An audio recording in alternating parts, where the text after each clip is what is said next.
তোমাদের সাথে বাঁধাকপি দিয়ে চিকেনের রেসিপিটা আরেকবার শেয়ার করলাম। বাঁধাকপিটা ঝুরো ঝুরো করে কেটে নেবে, আর তার সাথে চিকেন কিমাগুলো দেখতে পাচ্ছি একদম টুকরো করা, সব ধুয়ে নিয়েছি, কপি, চিকেন আর সাথে একটু মটরশুঁটি।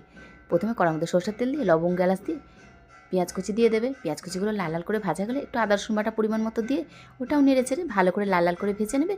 তারপর যেগুলো লাগে প্রয়োজন মতো লবণ, লঙ্কা গুঁড়ো, হলুদ গুঁড়ো দিয়ে নেড়ে চেড়ে মাংসর কিমাগুলো দিয়ে দেবে। ভালো করে নেড়ে চেড়ে পুরো তেল ঝরে যাবে। তারপর টুকরো করা আলু দুটো কেটে নিয়েছি, আলুগুলোর মধ্যে দিয়ে একটু নেড়ে চেড়ে তারপর উপর দিয়ে কপিগুলো দিয়ে দেবে, একদম জল ছাড়া।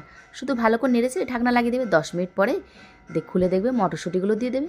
মটরশুঁটিগুলো নেড়ে চেড়ে গরম মশলা দিয়ে একদম শুকনো করে দেখো জলটা পুরো ঝরে যাবে।